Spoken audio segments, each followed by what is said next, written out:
because I think we all need to chew this. We all need to chew.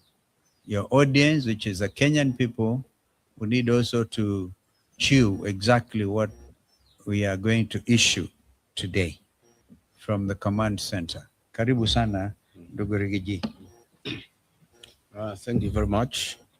This is a press statement by the United Alternative Government on the fuel scandal in our country, Kenya. Patriotic Kenyans, today we wish to draw the attention of Kenyans to one of the greatest fuel scandals in the history of independent Kenya. We have deliberately taken time to look into the oil scandal that has hit Kenya in the hope that the government of President William Ruto would be kind to the people of Kenya and save them from further agony. Little was it forgotten to us that Kenyans are on the and the entire energy value chain is completely a criminal enterprise under William Ruto. We wish to state as follows. On Thursday, the 2nd of April, 2026, Kenyans were treated to dramatic arrests of former PS State Department of Petroleum, Mr. Mohammed Liban, Mr. Daniel Kipto, former DG EPRA, and Mr. Joe Sang, former MD, Kenya Pipeline Corporation. On 4th April 2026, a public statement made by William Ruto meant to hoodwink and fool the people of Kenya. He argued that oil cartels had been crushed to a halt. Further, he strongly stated as follows, that the international oil companies, IOCs, had not declared their inability to perform their obligations under contract. Yet we know that there was official communication requesting a contract review and price adjustment following the Middle East crisis. The other trio had resigned, yet they were forced to resign during the Easter weekend while still under police custody. That the three accused persons would be charged in a court of law for various offenses. The three international oil companies, IOCs, in the so-called G2G arrangements are Saudi Aramco, they supply diesel and super petrol; Abu Dhabi National Oil Company, ADNOC, they supply diesel and jet fuel; and Emirates National Oil Company, ENOC, they supply super petrol. These IOCs supply and distribute fuel through 6 hand-picked local oil marketing companies. But what was being hidden from the public was the real culprits of this scandal. The team leader of this oil scandal is William Ruto, Felix Koskei, and the abroad-based expert, the CS for Energy and Petroleum, Mr. Opio Wandai. And a local company, which is a nominee of the international oil companies, IOCs, awarded under the so-called G2G framework. While the crisis in the Middle East brought about the conflict of the USA and Iran, William Ruto saw a big business opportunity to fleece Kenyans, as he has always done.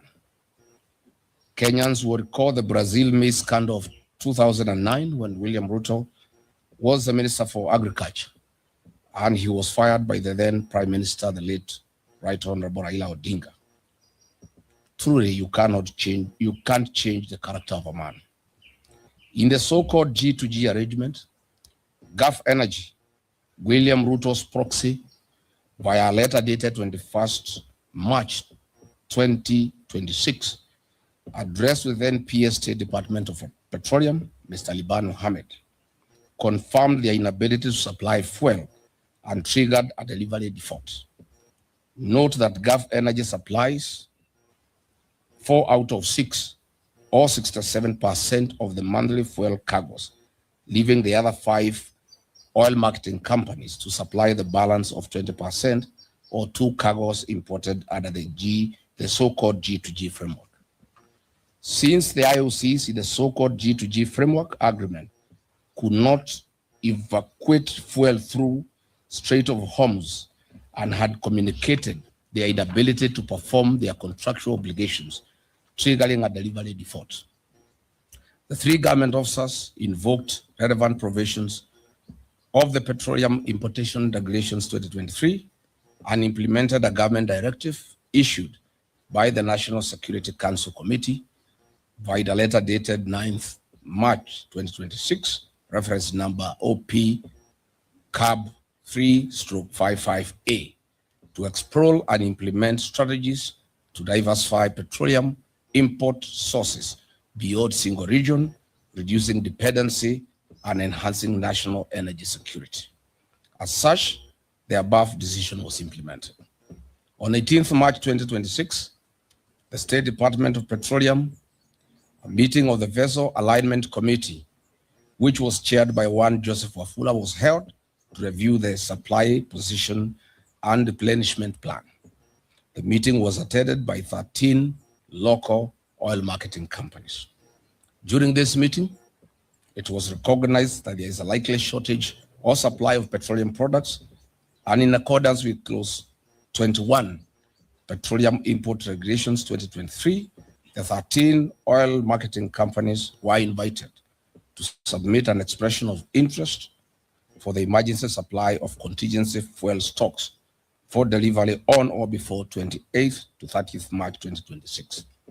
It is important to note that only 4 of the 13 oil marketing companies submitted their bids within the stipulated timeframe.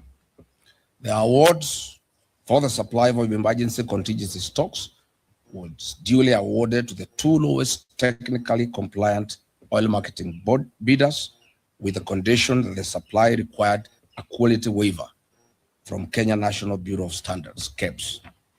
Note, this was also in line with Clause 8.1 Petroleum Import Regulations 2023, an international best practice as seen in other countries who had relaxed fuel specifications following the effects of the Middle East crisis. Subsequently, by the letter dated 28th March 2026, reference MITI/CS/Volume 1/Waiver Number 3, signed by Honorable Lee Kenyanjui, CS Minister of Investment, Trade and Industry, addressed to the Honorable P.O. Wandai, granted waiver for oxygenates, manganese, sulfur, and benzene parameters in the KSES 158/2025. The following companies were awarded, who are the 2 lowest bidders: 1 Petroleum and Oryx. These were contingency cargoes with delivery dates on or before 30th March 2026. Their supply position was to provide fuel cover for 2 weeks, thus ensuring product availability during the Easter holidays. But where is the mischief of the oil cartels? William Ruto was well appraised of all these processes and procedures. All the directives were issued by the National Security Council Committee, chaired by Head of Public Service Felix Koskei, Ruto's errand boy. After William Ruto got a brief that Gulf Energy's bid was knocked out on technical grounds and the competitors had gotten their letters of award, he issued clear instructions that Gulf Energy bids be affixed to the procurement process and awarded with immediate effect. Gulf Energy submitted their bids 3 days later, on 23rd March 2026, after the awards had been executed.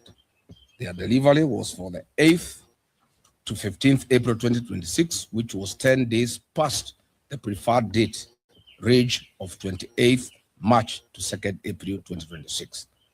The bid of Gulf Energy was rejected by the Vessel Alignment Committee, State Department of Petroleum. This being William Ruto's proxy company that supplies 80% of monthly cargoes. He exercised political power. Characteristic of him, this is when the head started rolling. He knew that he had lost profit worth billions of shillings. Through a remarkable architecture, conman attitude, William Ruto orchestrated a terrible propaganda that the fuel supplied was substandard, despite the comprehensive compliance due process followed by the gallant then government officers. To date, the 3 arrested Kenyans, PS Liban, DG EPRA, and MD Kenya Pipeline Company, have had no charges preferred on them. Why? They had no case to answer as they followed and applied the law strictly. The real culprits in this scandal are William Ruto and his broad-based expert, the Honorable Opiyo Wandayi. Concurrently and maliciously, on the night of 5th and 6th April 2026, as this drama was being executed, William Ruto dispatched a high-power delegation led by CS Wandayi, acting CEO EPRA, Engineer Joseph Okech, and other senior government officials together with Gulf Energy to renegotiate new pricing with the international oil companies, whose nominated agent is Gulf Energy, a proxy of William Ruto. These prices were negotiated in Dubai, and if you recall, that is why Opiyo Wandayi was not available when he was summoned by Parliament, as he was negotiating these prices in Dubai to take into consideration the profit of William Ruto in the new price structure. Kenyans now have to pay for the greed and business of William Ruto, not only on the pump, but across all sectors of the economy. Yesterday night, they increased prices of super petroleum by Kenya shillings 28.69 and diesel by Kenya shillings 40.3 per liter, a historic high since Kenya's independence. You recall 2 weeks ago, I announced the price increase of 40 because I had information from the team that was negotiating in Dubai on behalf of William Ruto and his people. Following the April 14, 2026 price adjustment, Mr. William Ruto will earn a profit of Kenya shillings 5 per every liter consumed by the people of Kenya, or the equivalent of 2.5 billion Kenya shillings, from the 500 million liters to be supplied for the region's consumption. Since the inception of the so-called G2G agreement, Mr. William Ruto has earned a cool 30 billion shillings in profit from the supply of petroleum products to the region. During the COVID pandemic period and the onset of the Ukraine-Russian war, the welfare of citizens,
or with the Kenya Pipeline Company, not private companies owned by William Ruto. So there is nothing like government to government deal.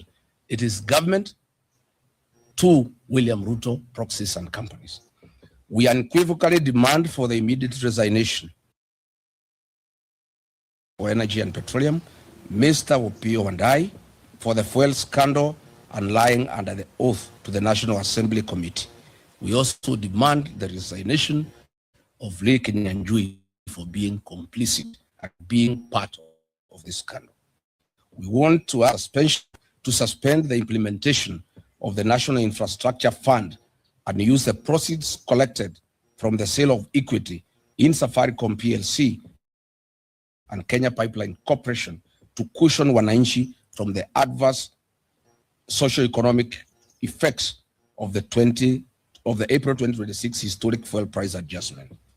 On taxation relief to Kenyans, we demand the suspension of the road maintenance levy that was increased from 18 shillings to 25 shillings per every liter of fuel. We also demand the suspension of the affordable housing levy.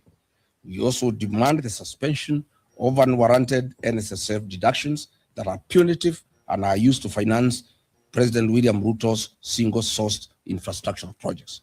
We also demand that Parliament remove VAT on fuel products. We are saying on behalf of the people of Kenya that that is a reducible minimum. And if there is no action taken on the part of William Ruto, we shall announce further measures to the people of Kenya to force William Ruto and the National Assembly to act in the best interest of the people of Kenya. Thank you. Well, there we go.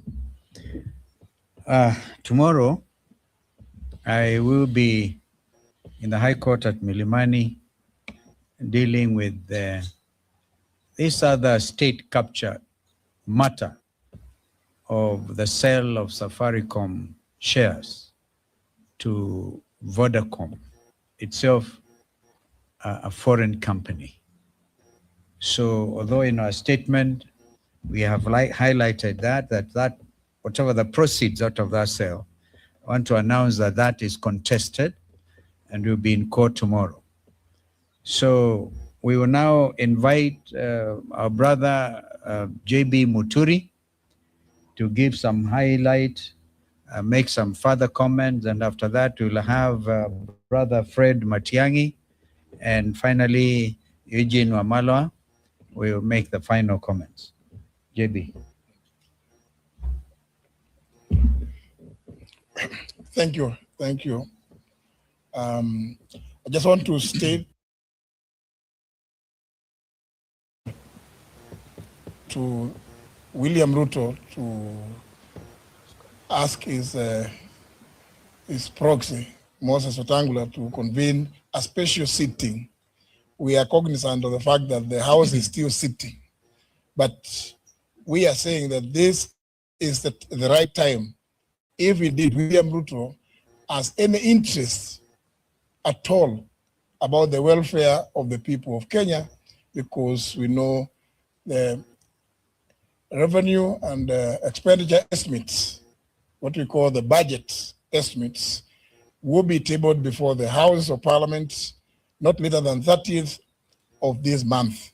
And therefore, our call for a special sitting and for the removal of VAT and the suspension and or total exclusion of the extra 7 shillings charged on the fuel levy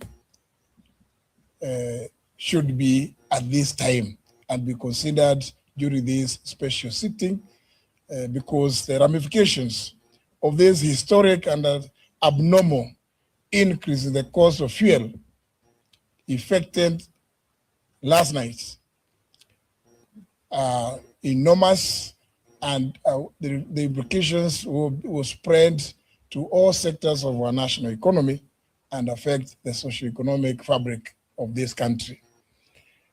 In conclusion, I just want to amplify the point raised in our statement that indeed, as Kenyans would recall, when William Ruto took over the reins of government in 2022 is when immediately after he had made several promises that we needed to address the issue of the many taxes in the fuel sector.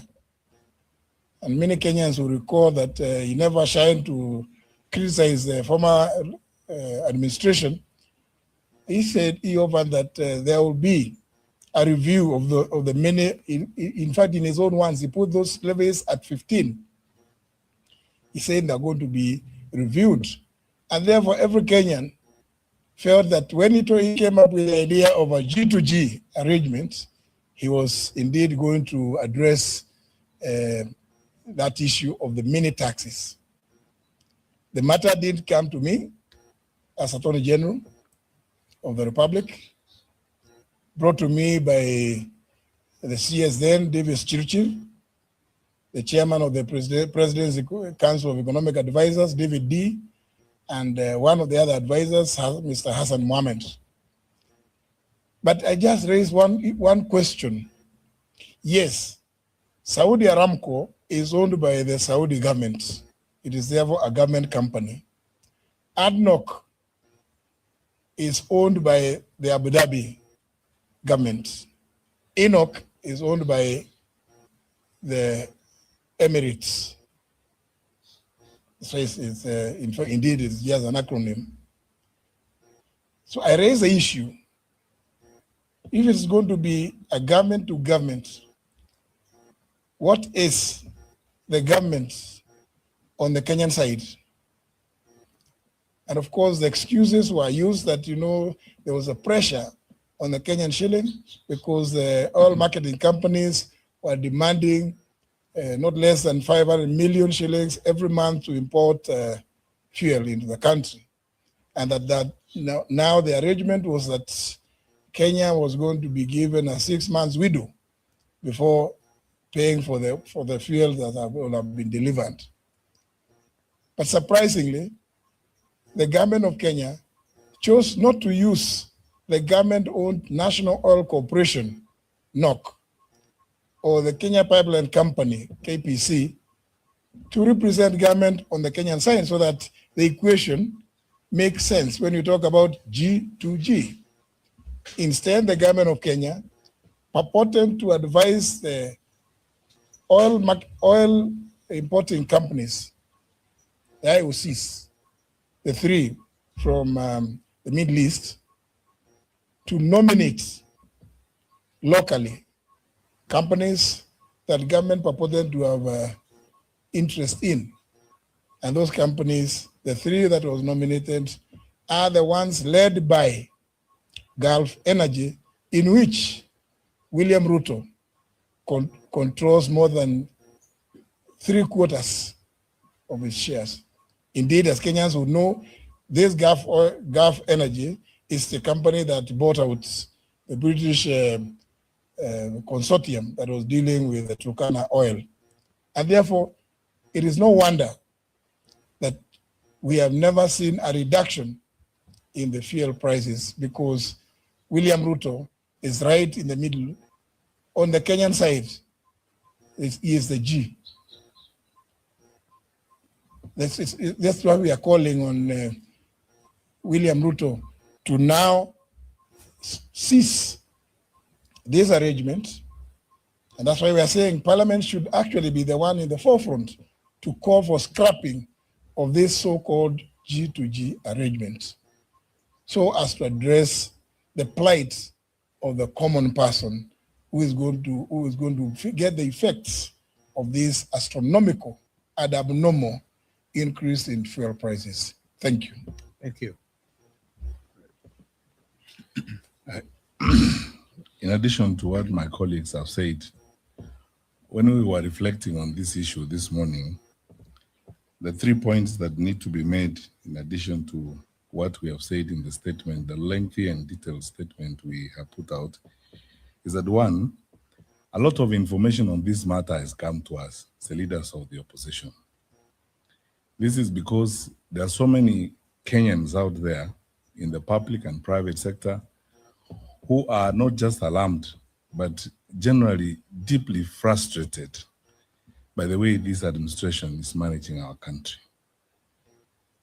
I stop to ask the question all the time. In this era of information and liberal availability of information, it cannot be that the government and its leaders are doing this in the hope that the public will not know, which leads us to the conclusion that they are doing so blatantly, deliberately, and they actually don't care about the law, they don't care about the stability of the country, and they don't care about the progress of the country.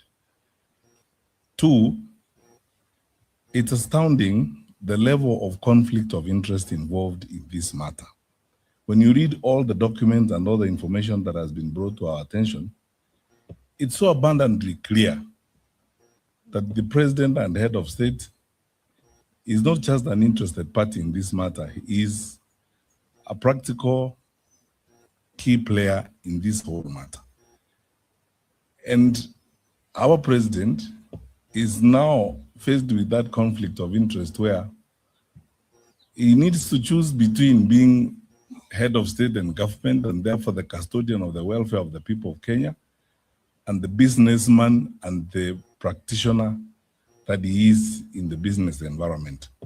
Because for the private sector in this country, the leader of our nation is a predatory competitor, and he can't hold that position of competitor and regulator at the same time, because obviously you can see the resultant effect of it. It's untold pain and suffering of our people. Lastly, I hate to say this, I always hope I'm wrong on some of these things, because just 4 years ago, before we left the government, we warned the country about a number of these things. I was the previous administration when we saw some of these things and pointed out that these our friends do not have the capacity to be fair arbitrators and leaders of a great nation such as ours. In my view, and we've discussed this matter considerably, if this issue is not dealt with, this matter of oil, I think we haven't seen the worst yet in terms of the direction our economy is going to take and some of the things that are going to happen as a result of the conduct of government business. So when we say publicly that our country is going the wrong direction, we do so because we love our country, we are patriotic, we are responsible people, and we have a moral duty to point out to our fellow citizens when we think we are clearly entering a very dangerous zone in the affairs of our country. Our leaders need to make that painful decision. Are they going to be leaders, regulators, managers of the affairs of our country and therefore the custodians of our people's welfare? Or they are going to be private business people doing business? If you sat down with Kenya Private Sector Alliance, the Kenya Association of Manufacturers, and all these private sector people working in our country and investing, working very hard in our country, some of them in low tones, some of them in extreme frustrations of the things that happen, give you evidence that our country is headed the wrong direction. And we are asking these questions not because we are negative about these things, but because we are also alarmed at all these things that are available. And we want to, lastly, on behalf of my colleagues, thank the Kenyans who have given us this information. You had my three colleagues who spoke before me, Honorable Gachagua, Honorable Kalonzo Musyoka, and Honorable Muturi. All this information that we have, a lot of it every day is coming to us from Kenyans who are very concerned. We thank them. We want them to know that we appreciate their forthrightness and their commitment, and we remain open. Please give us more information on this, because we have been taken through this oil business by government officers and public officers who are willing to share information, who are equally concerned and very, very frustrated by the way the affairs of our country are being run. We will work with them My last point is to assure them that in us, they have very worthwhile partners. We are also hopeful about our country, and we are asking them not to lose hope even as they find themselves in those circumstances. Help is on the way. We are turning the corner soon. We will turn the leaf soon, and we will continue with the business of building a country because we believe our beloved country, Kenya, is better. We are better than this. Thank you. Well done.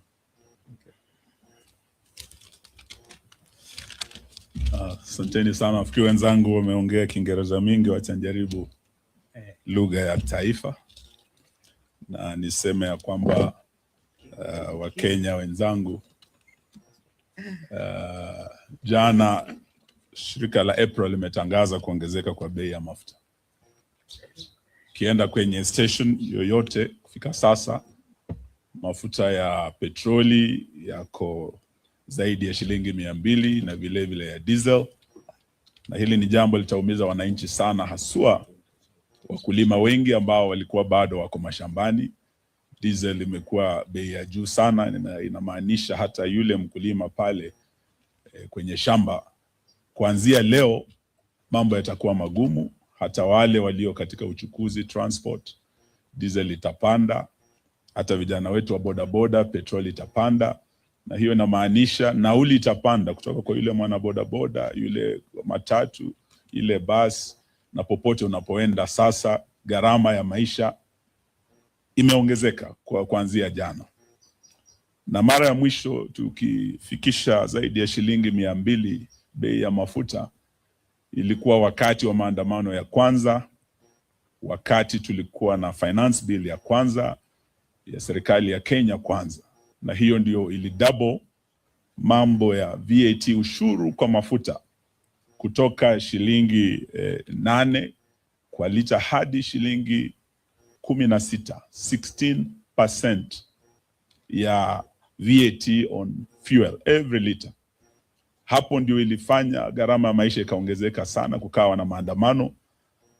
Na baada ya maandamano tukaulizwa twende kwa mazungumzo kule kwenye Bomas. Tuliongoza Mheshimiwa Kalonzo Musyoka kule kwenye Bomas, timu yetu ya Azimio. Na kati ya yale tuliambia serikali hii ni kwamba Bwana Zakayo, shukisha ushuru. Ushuru wa kwanza shukisha kwa mafuta. Pale Uhuru Kenyatta aliwacha kwa serikali, na ilikuwa kwa hiyo serikali ya Mheshimiwa Matiang'i hapa, ilikuwa pressure nyingi sana VAT ipite 8%, lakini Uhuru Kenyatta alizuia, akasema ikipita hapo wananchi wataumia. Na hiyo ndio ilifanya lita ya mafuta wakati Uhuru anaondoka, Wakenya wenzangu watakumbuka, ilikuwa shilingi 159, 159 per liter. Lakini baada ya hiyo finance bill 2023 bei ikaongezeka, kawa na maandamano. Kwenye Bomas tulikuwa na Mheshimiwa Kalonzo, tukawa na Mheshimiwa Opiyo Wandayi na wenzetu wengine ambao tulifanya kazi nao. Leo nataka niukumbushe ndugu Wandayi ya kwamba tulitumwa Bomas ili tushukishe ushuru kwa mafuta. Kulikuwa na ushuru mara 16, different levies and taxes on fuel alone. Na hiyo ndio iliongeza gharama ya maisha. Na wakati huo tukasema hiyo VAT ishukishwe from 16% irudishwe 8%. Wenzetu wa Kenya Kwanza walikataa. Na wakati tunamaliza mazungumzo hayo, bado waliongeza tena mambo ya fuel levy kutoka shilingi 18 hadi 25. Na hiyo ndio sababu leo tumeambia Bwana Zakayo, sababu bado wako juu mtini na ushuru bado unapanda, ya kwamba aanze kwa kushukisha ule ushuru aliongeza akichukua ushukani baada ya Uhuru Kenyatta. Aanze na hiyo shilingi 7 kwa kila lita. Hiyo ikishukishwa, Wakenya wataanza kuona nafuu kidogo katika mambo ya mafuta. Pili, ushuru wa VAT kwa mafuta, huo ukiondolewa, hii bei itarudi chini ya 200. Na hiyo itasaidia kila mwananchi wa Kenya popote ulipo katika. Hiyo ndio jambo tumesema leo tukutane hapa na tuseme we must demand that this be done immediately, na bunge liwe na kikao rasmi kuzungumzia hili kama swala la dharura, sababu linaguza kila mwananchi wa taifa letu. Shida ambayo ilikuweko tena kule Bomas, kulikuwa na hii mpango wa G2G, wakati huo ndio ulikuwa unaanzishwa, na tuliambiwa dola imekuwa mbaya, sasa lazima tufanye negotiation na wenzetu Warabuni so that we stabilize. Na hata baada hiyo vita ya Ukraine na Russia, mambo kuwa kurudi normal na vile vile dola yetu kuweza kustabilize, G2G hiyo ilitakiwa iweko hadi mwaka jana. Alafu tukasikia imekuwa extended hadi December.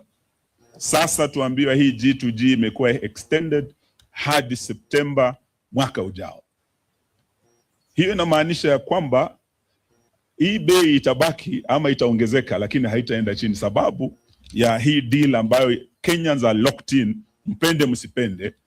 Leo tumeelezwa vizuri sana kwenye statement yetu, tumeeleza wa Kenya mwenye G2G wakati wa Bomas, nilikuwa kati ya wale tuliangalia mambo hayo, na wakati walikataa kushukisha ushuru, nilikuwa kati ya wale nilikataa kuweka sahihi mkataba huo, sababu walikuwa na uwezo wa kushukisha ushuru wakati wa finance bill ya kwanza, lakini wakaongeza hata finance bill ya 2024 ikawa mbaya zaidi. Mzigo huo ulirudi kwa mwananchi, na ndio sababu vijana wetu wa Gen Z walijitokeza kupinga finance bill 2024. Kama tungefanya the right thing at Bomas in 2023, tutoe hiyo ushuru, tuachane na hii mpango wa G2G, vijana wetu wale walikufa 2023 75 hawangekufa. Vijana wa Gen Z waliokufa 63 2024 wakipinga ushuru huu hawangekufa. Leo tuwasema wakati umefika, Bwana Ruto, ufanye kile ambacho Wakenya wanakuomba sasa, utoe hiyo ushuru. Lakini zaidi hiyo G2G wakati wa Bomas, when we challenged it, tulisema haikuwa G2G wakati huo, and on record kule Bomas katika Hansard iliyowekwa, sababu kulikuwa na Hansard ya bunge, ya kwamba hii G2G ilikuwa government to gangsters. Upande wa Uarabuni ilikuwa ni serikali, mashirika yameambiwa na aliyekuwa Attorney General ya serikali, lakini upande wetu tukatoa mashirika ya serikali tukaweka kampuni zetu za kibinafsi. So it was government to gangsters, na ile faida ambayo hawa wametengeza, vile Mheshimiwa Gachagua amesema hapa, it's obscene, it's immoral, ya kwamba rais wa nchi anaweza tumia shida kupata faida na kujifaidi yeye mwenyewe na wenzake, wanabiashara wenzake, na ni mabilioni ya pesa ametengeneza. Yale yanaendelea Kenya ni kama yale Shakespeare alisema, merchants of Venice, ambayo wamechukua profiteers instead of patriots who are leading our country. Wachache wanajivunia kuwa Wakenya wakitengeza pesa nyingi sana kwa kila lita ya mafuta, na Wakenya wengi wakiwemo mama mboga na bodaboda waliokuwa at the bottom of the pyramid, ambao walitakiwa waletwe up, hao ndio wanafinywa sana na wanavumilia kuwa Wakenya. Hiyo G2G tunataka tuseme ya kwamba it must be scrapped, sababu imekuwa a source of a lot of money coming into the pockets. Pesa mfukoni kwenda kwa mwananchi imeenda kwa Bwana Ruto na wenzake. Na leo tunataka tuseme ya kwamba wakati umefika tuanze kujiuliza, je,